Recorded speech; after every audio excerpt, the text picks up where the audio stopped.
Olá, tudo bem? Hoje vamos falar sobre a região Centro-Oeste, que é a região mais central que o Brasil tem, né? Não é à toa que o nome é Centro-Oeste, e a única região brasileira que não tem saída para o mar e faz fronteiras com todas as regiões brasileiras, né? Com o Norte, Nordeste, Sul e Sudeste. É uma região formada por 3 estados, mais o Distrito Federal, né? Que seriam os estados do Goiás, Mato Grosso do Sul e o Distrito Federal. Né? Lembrando que o Distrito Federal é uma unidade da federação diferenciada. Né? Só tem um município, não é dividido em mais do que um município, e, portanto, não tem o que em muitos estados você tem, né? Que são prefeitos, vereadores, né? Dos municípios. Né? Aqui não, aqui o município se confunde com o próprio estado, né? DF é um só município, né? E tem governador. Esse município, né, que é o Distrito Federal, é dividido em regiões administrativas, né, as RAs, que tem administradores regionais nomeados pelo governador, cargo de confiança do governador, né? E, né, portanto, não temos prefeitos, nem vereadores. O que temos é uma Câmara Legislativa com deputados distritais, né? E temos representantes do Congresso Nacional, né? Tanto na Câmara como no Senado. Né? Então essa é a estrutura do Distrito Federal, que se diferencia dos demais estados, né? E nossa região, a região Centro-Oeste, é uma região de cerca de 1.600.000 quilômetros, né? O que dá aproximadamente 19% do território nacional, quer dizer, quase 1/5 do território nacional é representado pela região Centro-Oeste, população mais de 16 milhões de habitantes, né, o que equivale a mais ou menos 7,5%, né, da população nacional, e responde por quase 10% do PIB total do Brasil. Né? Então essas seriam algumas das características. É uma região urbanizada, cerca de 90% é a taxa de urbanização média da região. É uma região que ainda cresce bastante, 1,9%, só não cresce mais do que o norte, mas é a segunda região que mais cresce, e foi ainda muito ligada a movimentos migratórios, né, que se dirigem para essa região. E é uma região que tem uma economia muito focada, muito centrada na agropecuária. Né? Embora, quando você vai ver o PIB da região, não é a agropecuária que responde pela maior parte do PIB. Né? A maior parte do PIB está ligado a setor terciário, né? Comércios e serviços. Esse é o setor que responde pela maior parcela do nosso PIB. Depois a indústria, né? E só depois a agropecuária. Né? Mas ela é a que mais se destaca, porque nós somos considerados uma região celeiro do Brasil. Né? Tanto na pecuária, temos cerca de 80 milhões de cabeças de gado aqui, né? Uma relação de quase 4 cabeças de gado por pessoa na região, né?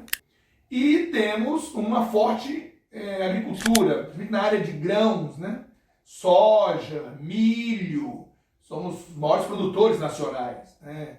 Com destaque para o estado do Mato Grosso. E também, então, além da pecuária, somos fortíssimos na pecuária bovina, 80% do gado criado aqui é bovino. Né? Mas além disso também temos criações importantes de equinos e suínos. Né? Então, assim, quando a gente fala da região Centro-Oeste, sempre tem esse foco no agronegócio, principalmente. Né? Mas não é a única atividade que se destaca aqui. Né? A indústria tem crescido bastante também e o principal setor é o setor de serviços e comércio, terciário. Né? Bom, vamos falar cada etapa da região, mas vamos começar pelo histórico. Né? O Centro-Oeste é uma região que teve uma ligação inicial, como é uma região mais isolada, mais interiorana, né? Ela foi ocupada progressivamente num segundo momento da nossa história. Né? Tivemos aquela ocupação do Nordeste, depois do Sudeste, Sul, e a ocupação do Centro-Oeste, originalmente aqui existiam povos nativos, povos indígenas, é claro. Ainda é uma região importante na presença de povos indígenas, né? Principalmente aqui no norte de Mato Grosso, região ali do Parque do Xingu, né? Povos Chavante, índios parecis, né?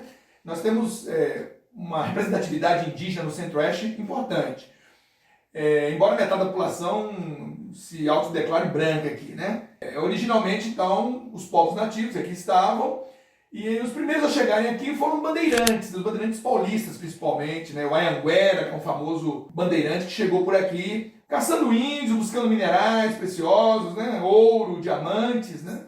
Então tivemos uma ocupação bandeirante inicial, aí onde foram fundadas os embriões do que hoje seria Cuiabá, por exemplo, que é uma das cidades mais antigas aqui, né, nessa região, né? Eram vilas bandeirantes, né, que nós tínhamos aqui, né? Então nosso primeiro ciclo, né, econômico foi ligado à mineração, né, ligado ao bandeirantismo, né? Só que aqui tinha muito ouro de aluvião, que era um ouro que se esgotava logo ali nos rios. Na sequência, essa região se tornou um polo criador, pecuarista, né? Essa região é tida como uma área pouco promissora para a agricultura, né? Porque é uma região que tem alguns obstáculos, né? Por exemplo, os solos aqui do Centro-Oeste, eles têm alguns problemas, né? A pobreza em nutrientes, eles são ácidos, aqui há um período marcado de seca razoavelmente prolongada ao longo do ano, e há também uma dificuldade logística até de você conectar essa região com o resto do país, porque é muito interiorana. Então, na tentativa de abastecer outros mercados, aqui sempre foi visto como uma região mais complicada, né, de ser uma área fornecedora, por estar mais interiorizada, né? Então nunca teve uma visão assim muito favorável da região para o domínio da agricultura. Para a pecuária, entendia-se que era interessante, porque como as terras eram desvalorizadas para a agricultura, para a pecuária extensiva, que é aquele gado criado solto pastando, né, nos pastos naturais, vale a pena, né, porque você compra mais terras, porque elas são mais baratas, e cria gado solto, né, a chamada pecuária extensiva. E aí aqui se tornou uma grande região criadora que até hoje mantém esse título de região pecuarista. Porém, principalmente a partir da década de 60, 70, né, você vai ter transformações aqui no Centro-Oeste, e aí devemos muito à Empresa Brasileira de Pesquisa Agropecuária, Embrapa, uma empresa estatal que desenvolveu pesquisas voltadas ao cerrado e viabilizou o cultivo dessa região. Por exemplo, a questão relacionada com o problema do solo, a acidez do solo. Os solos do cerrado eles sofrem de alguns problemas, a lixiviação, que é a lavagem excessiva, que empobrece o solo em sais, minerais, carregando para as camadas mais profundas, e as camadas mais superficiais ficam empobrecidas. Associação de metais, a famosa carapaça laterítica, ou canga, né, que é um processo, a laterização, que é um processo que ajuda também na acidez, quando oxidam esses metais, ajuda na acidez dos solos, né? Isso foi corrigido a partir de um processo chamado calagem. Você aplica calcário, né? e vai corrigindo a acidez do solo, né? A questão da estiagem prolongada é resolvida através de sistemas de irrigação. Então, com isso, foi se vencendo os adubos, fertilizantes mais avançados, de gerações mais recentes, permitiram a recomposição nutricional dos solos. E, obviamente, desenvolveram também técnicas mais adequadas a essa região. Também, por um outro lado, através da engenharia genética, cruzamento de espécies, transgênicos, obteve-se espécies mais adaptadas a essa região, né? Como, por exemplo, o famoso arroz de sequeiro, né? Que é um arroz que demanda menos água do que normalmente o arroz demanda, então ele se dá bem nessa região. E aí soja, que era um produto que era muito restrito ao sul, conseguiu avançar para dentro do Centro-Oeste, chegou até já a Amazônia praticamente, né? A cana-de-açúcar cada vez mais tem entrado no Centro-Oeste, né? Até o trigo, que historicamente era de clima temperado ou subtropical, no caso aqui do sul do Brasil, já chega hoje ao Centro-Oeste. Então, o avanço, a chamada Revolução Verde, né, que é toda essa modernização no setor do agropecuário, e também o avanço das pesquisas na área de biotecnologia, e nós temos um grande representante, que é a Embrapa, nesse setor, né? A Embrapa é reconhecida internacionalmente como uma empresa de ponta na área de culturas tropicais, né? Inclusive nós exportamos know-how para a África e para outros países. E ela então viabilizou a expansão da chamada fronteira agrícola, que se expandiu pelo centro-oeste até o sul da Amazônia, né? E até o oeste baiano, até o sul do Maranhão e Piauí, né? O Mapitoba, que a gente chama hoje, né? Que é aquela região ali entre Maranhão, Piauí, Tocantins e Bahia. Então, e o centro-oeste estava no meio disso tudo. Outro elemento que também ajudou na ocupação do centro-oeste foi a construção de Brasília, né? A idealização de ter a capital aqui no centro-oeste, né? Que vinha sendo discutida desde o século XIX, né? E entrou na Constituição brasileira, e em vários governos se debateu a possibilidade de trazer a capital para o Planalto Central. Inclusive tinha na Constituição a demarcação de um quadrilátero aqui no Planalto Central, reservado à futura capital, né? Até que chega o governo do João Juscelino Kubitschek, JK, e decide que aquilo vai ser uma meta do governo dele, né? Chamado, uma coroa, na verdade, o plano de metas do JK, os 50 anos em 5, coroado por construir uma nova capital para o Brasil e transferir a capital do Rio para cá. Havia várias razões que justificavam isso, né?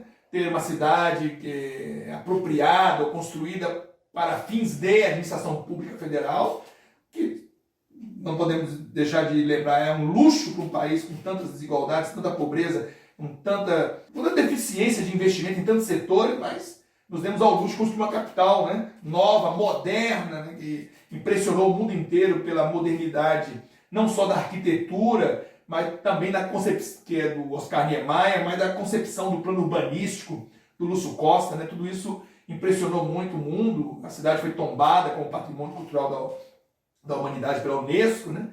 E se tornou uma grande referência. É uma cidade planejada, polinucleada, né? Setorizada, né? Então tem toda uma organização da cidade que chama a atenção, né? O caráter moderno que a cidade foi pensada. E ela se tornou um grande polo de atração de interesses, não, interesses políticos, atração de pessoas. Nos tornamos o Distrito Federal, né? E a área do entorno, a gente chama de RID, né? Região Integrada de Desenvolvimento do DF Entorno. É uma região metropolitana, né? Uma das maiores do país, né? Envolve Distrito Federal e municípios goianos e mineiros, né? Ao todo são 33 municípios, 4 mineiros, 29 goianos, que compõem, né, essa chamada RID, né? Do Distrito Federal em torno. E é uma das maiores regiões metropolitanas do país. Inclusive, aqui no Centro-Oeste, além da RID, do DF em torno, nós temos também a região metropolitana de Goiânia, que é uma outra região metropolitana importante, inclusive, já que estamos falando delas, né? Brasília é uma metrópole nacional, segundo a classificação do IBGE, né? E Goiânia é uma metrópole, né? Porque o IBGE chama de grande metrópole nacional São Paulo, metrópole nacional, uma delas é Brasília, a outra é o Rio, e tem algumas metrópoles, né? Goiânia é uma delas, né? Então aqui no Centro-Oeste nós temos uma metrópole nacional, que é Brasília, e uma metrópole, que é Goiânia, né? E temos também uma outra região metropolitana importante no Vale do Rio Cuiabá, né? São 3 regiões metropolitanas importantes aqui do Centro-Oeste. E aí a construção de Brasília ela trouxe investimentos, trouxe renda para a região, né? Inclusive o Distrito Federal responde pela maior proporção do PIB do Centro-Oeste, né? Através principalmente da máquina pública, né? E aí serviços, funcionalismo público, né? E todo o comércio que gira em torno dessa máquina estatal, né? Gera um terço do PIB do Centro-Oeste está ligado ao DF, só para você entender. O outro terço está com Goiás e o outro terço está com Mato Grosso e Mato Grosso do Sul, somados, né? E então, essa é uma situação histórica que favoreceu muito a ocupação e o desenvolvimento do Centro-Oeste para a construção de Brasília.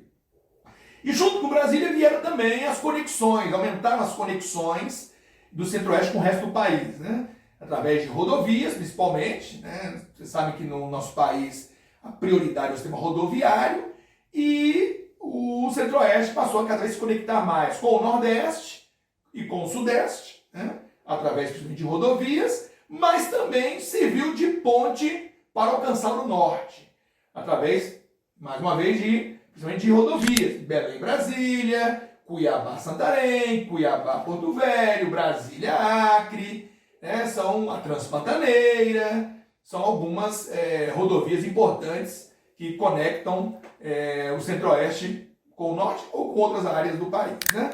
Então, mas ainda temos um problema aqui de logística, um problema para escoar a produção a custos menores, já que somos uma região de grande produção na área agropecuária, né? E precisamos escoar isso de forma competitiva. Como dependemos muito de rodovia e as rodovias brasileiras deixam muito a desejar na sua qualidade, isso é uma perda competitiva ainda para quem produz na região, né? Tanto que tem se optado, principalmente no Mato Grosso, a fazer escoamento pela Amazônia, né? Pelos rios da Amazônia, através de rodovias e ferrovias, mas chega ao fim a bacia amazônica e de lá o resto do escoamento é feito por hidrovia, né? E fica mais em conta do que sair pelo sudeste por rodovias até o Porto de Santos, por exemplo. Só para você entender. Em termos de sistemas de transporte, além das rodovias que eu já acabo de citar, existe também todo um programa ferroviário que parte dele já está funcionando, né? Então, Ferrovia Norte-Sul, que é uma ferrovia que sai do Maranhão e vem até o Goiás, né? Existe uma perspectiva de interligar desde Belém, no Pará, através de novos trechos, até o sudeste do Brasil, por essa ferrovia Norte-Sul. Vai ter esse traçado, né? Quer dizer, da ponta da região norte até o sudeste, passando pelo centro-oeste. Já temos a mais antiga, que foi a ferrovia, na década de 50, construída, a noroeste do Brasil, né? Que liga São Paulo até Dourados, né?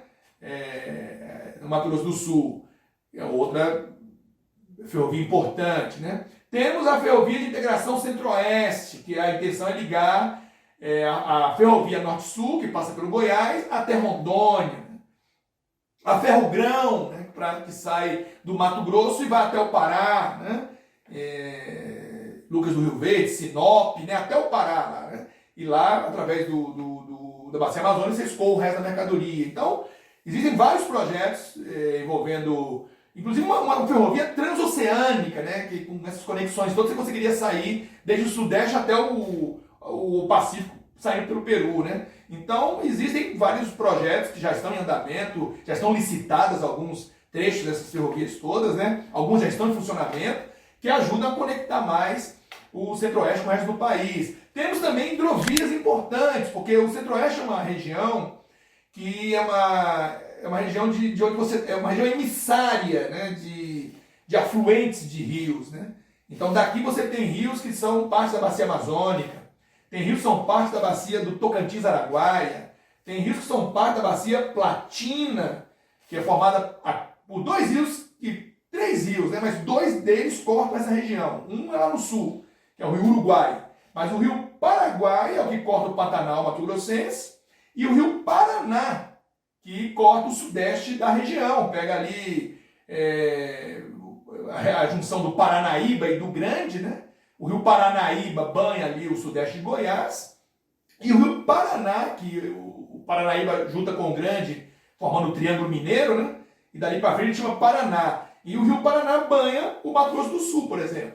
Então o Paranaíba, que é um dos afluentes que formam o Paraná, banha o Goiás. E o Paraná banha o Mato Grosso do Sul. Então, temos essa hidrovia, que é importante, que está ligada à hidrovia Paraná-Tietê, né, lá em São Paulo. Temos a hidrovia Paraguai-Bacia Platina, né, porque a partir do rio Paraguai você chega à Bacia do Prata, que corta Paraguai, Argentina, alcança também Uruguai, né, quer dizer, então existe uma possibilidade hidroviária de você conectar mais o centro-oeste com outras áreas do país, né? Aqui é uma área divisora de águas, né? Nós temos a Serra Geral aí, no Goiás, que é o divisor d'água da bacia do Tocantins-Araguaia para um lado e São Francisco para o outro, né? Inclusive o Distrito Federal tem parte de suas fronteiras demarcadas por rios, né? Um deles é o Rio Preto, que é um rio afluente da bacia do São Francisco. Então veja, do centro-oeste saem rios que abastecem as grandes bacias nacionais.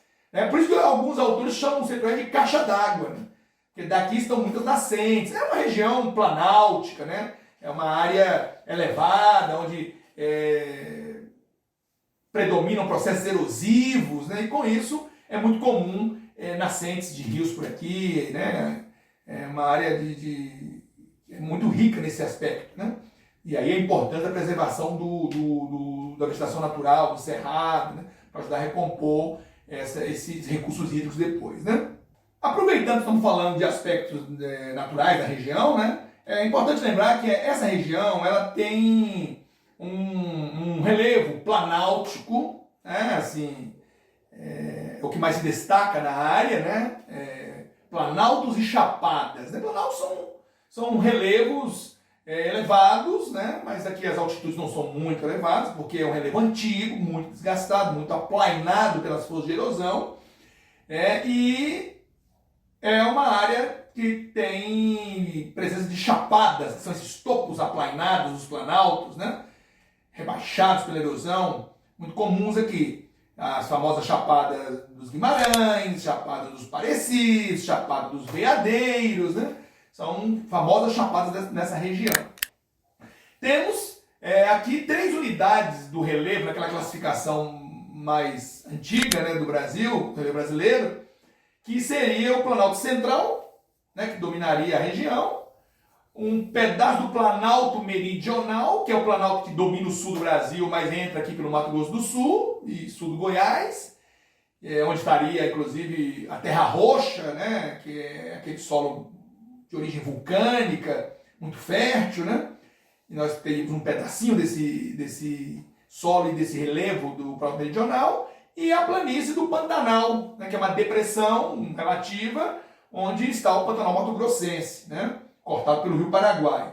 Então seriam 3 unidades do relevo, né, naquela divisão mais clássica.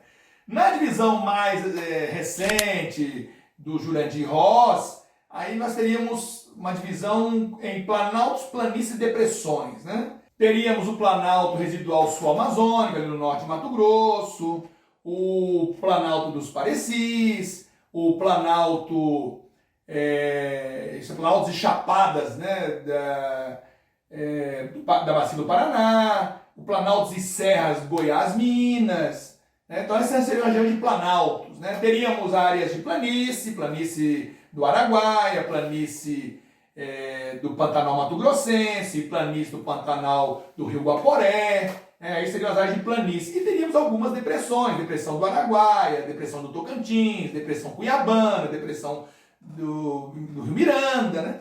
Então assim, o Jurandir Ross ele detalha mais, ele tem mais núcleos, né, de relevo para a gente falar. Mas seria uma região com a presença dessas 3 unidades, né? Tanto planaltos, planícies como depressões. Okay? A base da nossa estrutura geológica no Centro-Oeste são escudos cristalinos, terrenos muito antigos, né? Terrenos pré-cambriano, né? E cobertos por áreas de bacias sedimentares. Né? Então nós temos a presença de planaltos sedimentares e muitas vezes afloramentos cristalinos também, né? Além das áreas de depressão e planícies que nós já destacamos. E isso nos dá, inclusive, uma notoriedade na produção mineral. Né? Por isso que eu já falei que o nosso primeiro ciclo aqui foi o ciclo de mineração. Né? Porque nós temos uma riqueza mineral na região importante, né? Ferro e manganês. Né? Inclusive temos uma área ali, o Maciço de Urucum, no Mato Grosso do Sul, que é um dos maiores polos mineradores nesses 2 elementos no Brasil. E processado, inclusive, lá numa siderurgia local. Mas o Maciço de Urucum é uma área forte na área de ferro e manganês. Temos também cristal de rocha, níquel, ouro, diamantes. Então essa é uma região que se notabiliza também pelo extrativismo mineral. Inclusive a indústria de beneficiamento de minerais tem um destaque importante aqui na região centro-oeste. Né? Então, mas isso está ligado ao quê? A nossa estrutura geológica, que é uma estrutura antiga, né? Bastante antiga, e aí os minerais metálicos e alguns não metálicos também surgem por aqui nessa região, porque temos essa situação que nos favorece em termos de estrutura geológica. Okay? E em termos de clima, essa região é uma região que é conhecido por todos nós, o predomínio do clima tropical, semiúmido, que é aquele clima de verões quentes e úmidos, chuvas a partir de outubro, né, em diante, começa a chuva até meados de abril, e temos invernos secos, né, bastante secos, que começam, essa parte mais seca começa a partir de maio, né, e vai a mais ou menos até setembro, né, de estiagem, né. E esse é o clima que predomina, mas não é o único. No norte do Mato Grosso você encontra clima equatorial, subequatorial, né, que é as margens da Amazônia ali já é Amazônia, o norte do Mato Grosso já estamos entrando na Amazônia já, né? Então temos o clima super úmido e super quente, né? Se formos para o extremo sul da região, sul do Mato Grosso do Sul, já começamos a ter um clima que já está transitando para o clima subtropical ali do sul do país, né? Nas áreas mais elevadas temos a presença de clima tropical de altitude, que é o clima que tem o verão mais ameno e o inverno mais frio por causa da altitude, né? E a nossa pluviosidade média aqui está em torno de 1.500 milímetros, né, por ano. Se eu for para o norte do Mato Grosso, sobe para 2.500, né? Mas é uma região que chove bem, porém uma chuva mal distribuída, concentrada no verão, né? Mas esse é o tipo de clima os tipos de clima que você encontra nessa região, ok? Então a gente vai encerrar essa primeira etapa por aqui. Próximo encontro a gente retoma, porque eu quero falar um pouquinho ainda sobre a questão da vegetação, do bioma do cerrado e falar um pouco também das condições socioeconômicas da área. Foi um prazer estar com vocês e até a próxima.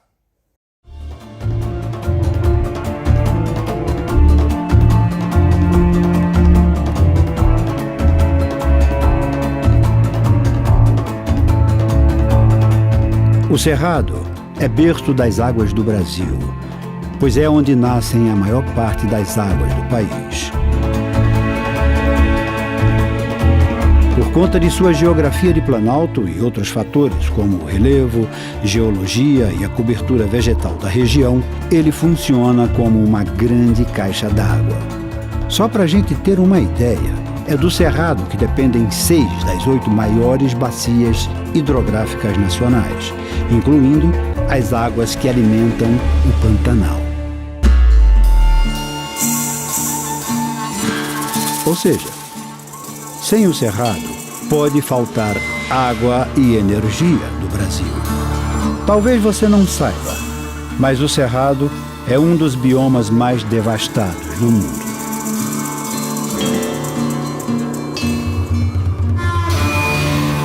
Um quarto do território nacional de uma área de mais de 2 milhões de quilômetros quadrados, distribuído por 11 estados brasileiros, resta menos da metade.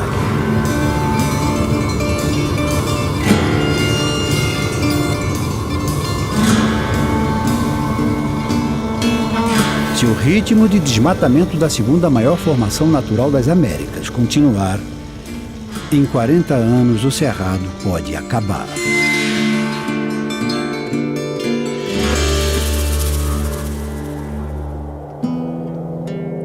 Essa devastação é uma ameaça a milhares de plantas e animais, já que aqui estão 5% das espécies do planeta e 30% da biodiversidade brasileira. Em média, 1 em cada 4 espécies ameaçadas do país vive no Cerrado.